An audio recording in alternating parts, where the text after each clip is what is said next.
Rorschach's Journal, August 27th, 2016.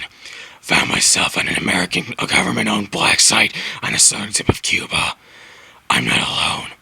The only individual accompanying me is a mature-aged woman with a male voice, possibly transgender. Must remember to investigate further.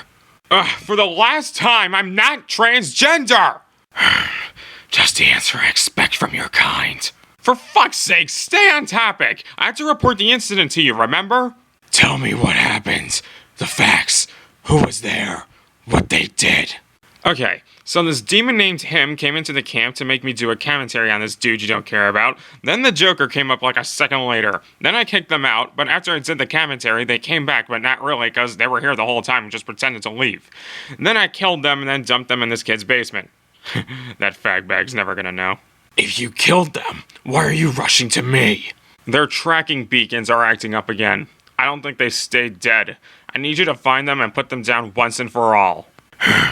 I'll give this matter all the attention it deserves.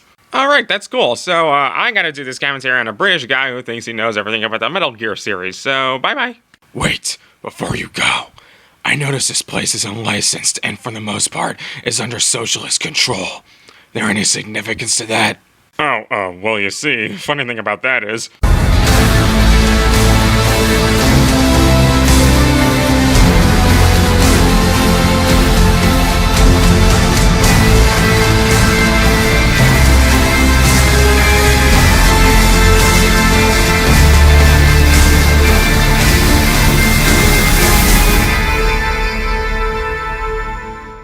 Greetings, this is a Nihilistic Snake, and I'm ready for action. Today's commentary will be on the Gaming Brit Show. The video I'm covering is his one on why Metal Gear Solid 5 is disappointing. Now, my opinion on the game is that it's a fantastic send-off to the series, and it's my second favorite game ever. But I'll elaborate more on that in the commentary. And fair warning here, this video will contain spoilers for the whole series. If you don't want to be spoiled, watch something else. So with all that out of the way, let's get this show on the road. Metal Gear Solid 5 left me cold, glacial levels of disappointment, and I really didn't want to be coming here to tell you guys that. I wanted to come back here and talk about how legendary Kojima's final entry into the series is before he got kicked out the door for good. I love the Metal Gear Solid franchise, and to see the final game in the saga be such a massive letdown saddens me to no end. Back when Ground Zeroes came out, I had a lot of misgivings towards the direction the franchise was taking. But as the release of Phantom Pain got closer, I started getting hyped with how cool the new trailers were looking. Nah, come on, this is Metal Gear Solid 5, it's gonna be fucking awesome, look at this, I mean, what the is happening? But the game wasn't just the unnecessary entry in the series I speculated it might be. It was worse. In this previous video, I mused about the necessity for a new Metal Gear when 4 ended it so well. Whether the continued adventures of Big Boss were worth telling when they were rounded out so well in MGS3. Whether the game we were gonna get might just end up being a rather stale experience. And you know, I wasn't completely right about all those things being the case. MGS5 is also repetitive, unfinished, horribly paced, and the most unimaginative entry the series has seen. Unimaginative? You fucking serious? The game has some of the most creative sequences I have ever seen from the series. I mean, you got the new Mother Base mode, you have Liquid Snake's beginnings, you have the vocal cord parasites, you have Quiet being, well, herself. This game isn't this bankrupt pile of shit that you're making it out to be. And as for it being repetitive, well, guess what? So are the other games to an extent. MGS 1 and 2 are top-down shooters that essentially have you running through tight hallways for a good portion of the time, and MGS 3 and 4 were basically the same thing with different time periods and graphics. Now, I'm not saying these games are bad, but I'm just saying that saying MGS 5 is repetitive is something you should come to expect from a game that made its bread and butter off of being repetitive. I think it's time I cleared up something about my video on Ground Zeroes. When I said that Phantom Pain is pointless because we already know what happens to all the characters and yet MGS3 was a great prequel, I meant that in the sense that MGS3 at least told a story we couldn't just infer already. Back before Snake Eater, we didn't know why Big Boss became the villain he was in the first 2 Metal Gears or much about him at all, so seeing that story play out was interesting. Then MGS3 ended perfectly tying into MG1 with the creation of Foxhound and leaving on a perfect note. The government made this guy kill like his best friend. You can totally see from this how he'd become such a dodgy bloke. So you just wanted the series to jump right to when Big Boss became the villain of Metal Gear 1 and 2 without any explanation of what Outer Heaven is, or how Big Boss was able to survive the first game's ending when Outer Heaven was destroyed? That's a terrible idea! That's like if American Sniper went straight to when Chris Kyle was murdered instead of telling his life story and why his killer had the motives he did. Peace Walker and Phantom Pain were meant to expand on the story and finish the Big Boss's timeline. That's what a prequel does! And then that credits theme kicks in and it's like, holy shit, this is perfect. There was no need for a bunch of sequels giving us info that turned out to be mostly irrelevant, because just how unnecessary these games are far outweighs any goofy little moment they do slightly well. And does Phantom Pain tell a story worth telling? Well, obviously, to justify the game's existence, there are some retconny twists in here. But overall, even the things it could have done to make the game worthwhile, it completely glosses over in favor of a story about this lame asshole and Kojima's new waifu. The one thing that could have made it worth the time would be elaborating on Zero as the main antagonist of the series, because that major twist came out of nowhere and was extremely hard to buy to begin with. That your comedy sidekick from MGS3 turned out to be the mastermind behind the series. But no, it barely gets touched upon. Okay, it's become clear that you weren't paying attention to any of the Big Boss games, because they never shut up about why Zero was such an asshole. He wanted Big Boss any way he could, and so Zero employed his organization to spy on Big Boss's military without borders to see how they can make him submit to Cypher. Seriously, pick up Peace Walker again and actually pay attention to what's going on.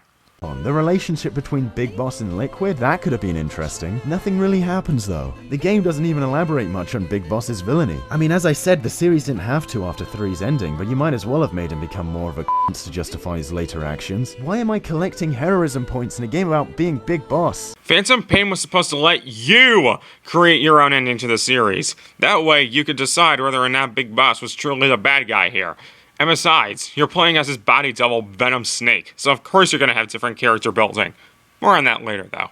The minute-to-minute gameplay of the Phantom Pain feels like a chore, and that sucks because if there's one thing you gotta give Metal Gear as a series is how every moment something mad is happening. Everything you do in these games affected the main story, and it was just level after level after scene after scene after scenario of this stuff. In Phantom Pain, most of the missions are just for shits and gigs. Why am I blowing up these tanks? Why am I saving this guy? Why do I care about this intel? Nothing to do with the story, Kaz just told me to do this stuff, I guess. Doesn't Kaz tell you everything you need to know before you drop in, and then when you complete the mission, he finishes explaining everything to you?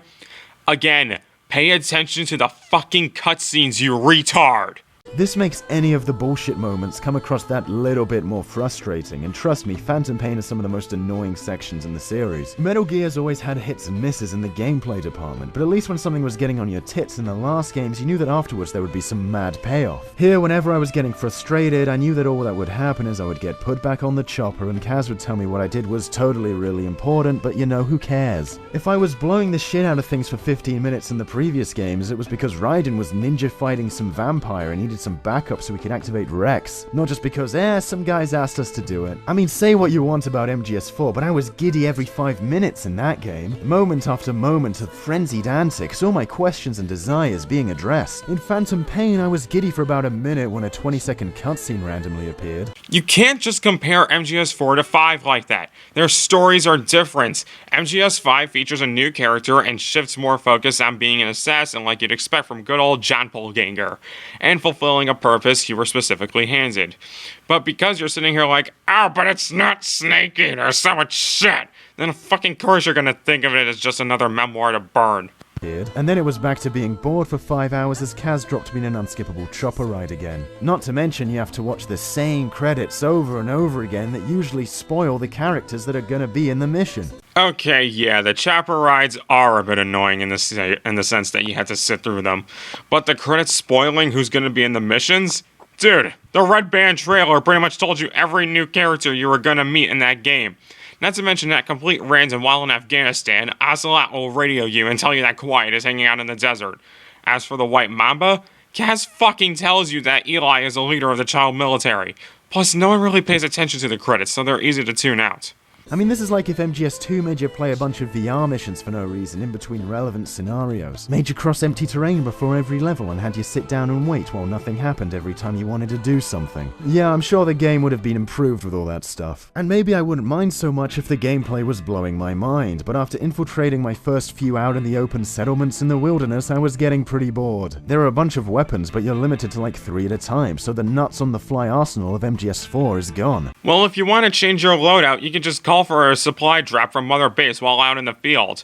Also, limiting your arsenal to 3 weapons at a time, excluding the prosthesis, was supposed to add a more realistic twist to it and add more tension when in combat zones. Gone. You don't get nothing cool like a doll that possesses enemies. I mean, why would you? You can just run up to everyone and hit R and instantly knock them out. You're complaining about the dynamic CQC? I thought the quick grapples they implemented was a great feature, so that way you can get the job done faster than repeating the same 3-strike combo that barely hits the mark because the enemy does a fucking backflip when you kick them in the shin.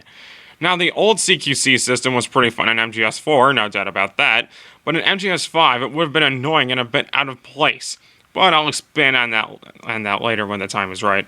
I mean, there are things to experiment with here, but outside of vehicles, it's nothing really that wild we haven't seen before. Plus, when everything is such a drag to get and my objectives so pedestrian, I have no motivation to run around crafting elaborate schemes to flirt my way into another Outback guard post. You have some buddies to order around, but that doesn't change much about the game except how easy you want enemies to get killed without your involvement. Or how much you want to make traversing the empty waste slightly less time-consuming. Just because the game is open world now for some reason doesn't mean this is some epic mega game, especially when there's only 2 levels. Oh, so now instead of doing the level, I have to traverse an empty wasteland before doing the level. Progress! They're big, but outside of the settlements the devs decided to place by chucking darts at an empty square of terrain, it's basically just wasted space. Look at all the places I can pick to land, except why would I pick any entrance point except the one closest to the mission? There are only a few select locations that feel like they had any real design to them. The rest doesn't come anywhere close to a lot of open world titles already on the market. It's not like there's anybody to meet out here, or locations that offer a breadth and diversity to the gameplay that would justify an open world setup. This isn't Skyrim. There doesn't have to be any NPCs to meet up with.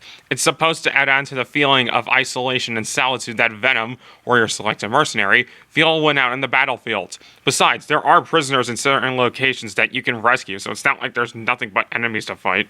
Such as challenges that deviate from the core mechanics of just slipping into places to press pickup on things. Is an open world stealth game a good idea? Like, do I want to be exploring vast open environments where the only 2 states of play are not detected or getting bombarded from every angle? You know, just like all the other entries in the series. I mean, it's not just about how deep the player's mechanics are, you also have to take into account the mechanics the enemies have. And everybody here is either a regular guy with armor, a few guys and walkers, and some bullet sponges that turn guys into zombies. Yeah, zombies, real original guys. There are no enemies as cool as the Gecko from MGS4 and all their different variants. It's actually incredible that for a game with so much padding, they still felt the need to make the last third of the game about redoing older missions on hard to get the last few real levels. This isn't even Devil May Cry 4 levels of bad. At least in DMC4 there was a completely new character to play as and it wasn't balls to the wall aggravating. The game lets you play as a wide selection of different characters, all with special perks. Some of the characters even have less of a risk of getting seriously injured. Sure, it's nothing too great, but at least the game is letting you spice things up to your liking instead of just plopping you in and telling you to follow this person or to get to this area. Green is not a creative color. One of the things I loved about MGS is that despite people bemoaning the series for its ample use of long-ass cutscenes, when it came to being in the actual game, you were in the game. But here we get this hour-long opening of scripted segments, and it's just tedious as hell. Theoretically in MGS, you can be in gameplay all the time because, you know, cutscenes are skippable. Even MGS4, a game everybody gets frustrated about being too verbose and having an overabundance of story, lets you have full control the second you hit gameplay. But MGS5 jumps right into the obnoxious tendency of having you walk forward to combine narrative and gameplay in the worst way possible. You pull up the Metallic Archaea mission almost all the time, and you're sitting here saying that you don't feel like you're in action? Dude, the second the cutscene ends, it's time to fight. In fact, when you fight Sahelanthropus, it's a straight-up fight for your life, since all you have to work with is whatever you brought with you. Of course, assuming you don't have the Infinity Bandana equipped while using the Killer Bee Inhale Grenade Launcher. Which probably led into one of the most awkward moments in MGS history. The Jeep ride. So the nefarious Skullface is just talking to Snake on a Jeep, and then that awesome music from the trailer kicks in, and I'm sitting there like, is this supposed to be like super epic? Because it's like the stupidest thing I've ever seen. This is how they use this music, not in an intense, meaningful moment, but to pass the time on a boring Jeep ride? At least this one you can actually skip, and I recommend it. You recommend skipping over Skullface's plan to destroy the world by literally making anyone who speaks a fucking language die of a horrible infection? A part where you're sitting there learning about the person who destroyed your home and made you into a demon? It's official! You're choosing not to appreciate what this game really is. We also have regenerating health now, which, like with most modern titles, turns this game into a silly dash to run away and hide every 5 minutes when in combat, instead of consumable health items keeping one in the action at all times. Yeah, let's just ignore how healing items are damn near impossible to come by in modern games. See Fallout 4 and The Division. Both games drop you in combat zones where you can legit die before you have time to blink, and healing items are very few, especially in The Division where carrying medkits is limited to like only 3 for a large portion of the time. If anything, the healing factor was actually a smart move made by the devs. Got to say, they did a fab job at marketing this game, because I was getting so hyped as the trailers were coming out near to release. But then I played the game and it's like they squeezed every little drop of substance from the cutscenes and stuck it in the trailers, because there's nothing else apart from what was already shown. I guess a little less considering the scenes that were removed. Lines in the trailer that sounded amazing I couldn't wait to receive context for. Most of them are just in cassette tapes. And I guess while we're on the topic of the story, my old spoiler corner, skip to the time if you don't want to know. Let's talk about Skullface. What a letdown of a villain. They hyped this guy up in trailers for years and then he turns out to be one of the most underwhelming bad guys the series has ever seen. So I have this virus that can wipe everybody I want to out whenever I want to? Oh no, but my one mistake, I built a robot that steps on me. Whoops. Yeah, you see, I totally needed that robot because it was going to be mega spooky and the whole world was gonna freak out. I really hate Zero. He's a dick. Maybe I should not have trusted the demon child psychic powered by hate I have no reason to know can be trusted. Oh well, I'm burning up, whatever. Oh wow, Liquid is in phantom pain, this is gonna be hype. Oh no, he's leaving and we cut the final mission, so that whole plot gets dropped. At least he played a significance to the overall story. His defiance led to how he'd grow up to be the menace he was in Twin Snakes. What'd you want from him? He was only like 13 at the time of the game, so he really couldn't do everything right away. The only reason he had all that power is because Psycho Mantis aided him. See the trailers and think that because Liquid got in a Metal Gear that would mean you'd actually get to fight him in it. Or see him use it. At all. Damn, these scenes in the trailer where Snake is walking through this hellish corridor no doubt will have some mad impact on the story and the characters. Oh, it's just some self-contained cinematic level where you walk around and shoot some terminally ill people. Guess I'm a demon now. No. Fuck you, die. You are not gonna downplay the most pivotal moment in the entire game like that. Venom being forced to kill his soldiers who legit swore their lives to him was easily one of the best and deepest moments in the series. It's not just walking around and shooting sick people. Those are people you yourself recruited throughout your travels. Let me show you how you can easily downplay even the most best pieces of media to ever exist. Oh, Breaking Bad is just a cancer patient who's bitter about his disease. Oh, Bloodborne is just a foreigner traveling through a city with a massive hepatitis outbreak. Oh, The Walking Dead is just a bunch of people hiding from zombies. Oh, Doctor Who is just a guy with MPD who likes showing off his time-traveling abilities. Oh, Fallout 3 is just a kid with daddy issues. Oh, Soldier X is just an ex-Nazi trying to get us to sympathize with him. I'd like to thank Acroloth for inspiring me to do a segment like that. Oh, I can't wait to see Zero in a Metal Gear game as a villain. He sounds so awesome in the trailers. Oh, he's not in the game. He's just in some tapes. Oh, is this supposed to be Psycho Mantis? I mean, it can't be, right? I mean, if he's in Phantom Pain on PS4, how does he not know what a hard drive is in MGS4? That was a fucking joke, you nig! Why even pretend anything's gonna happen to Huey, guys? He has to be alive for the other games, so of course he's gonna get shipped off. And it's totally a bad thing to show any kind of tension during Huey's trial. You know, another powerful moment from the game that is pretty much a turning point in the story. It's supposed to illustrate how Venom isn't as much of a demon as everyone seems to think. Ever heard of subversions? At the start of the game, I was under the impression Ocelot acting so goddamn boring when he's frickin' mental in all the other games would lead into some kind of mad twist about why he's suddenly the voice of reason. But no, I like Kaz in this game because he always just wants to fuck everybody up. So it's weird when Ocelot, celebrated sadist of this series, is like, oh no, you should calm down, bro. And Kaz just has this face like, really, motherfucker? Ocelot acted that way so Big Boss's plan would play out smoothly. He couldn't just go around doing his own thing, otherwise everything would go up in flames. And he wasn't that calm.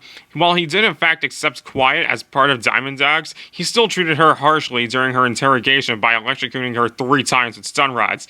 You mean to tell me that's not sadistic enough? He only stepped in to save her from dying of salt water because he didn't recognize her as a threat, and still only took orders from Venom, whereas Miller was all like, "These phantoms will all burn with me in honor of my comrades. I'm grumpy."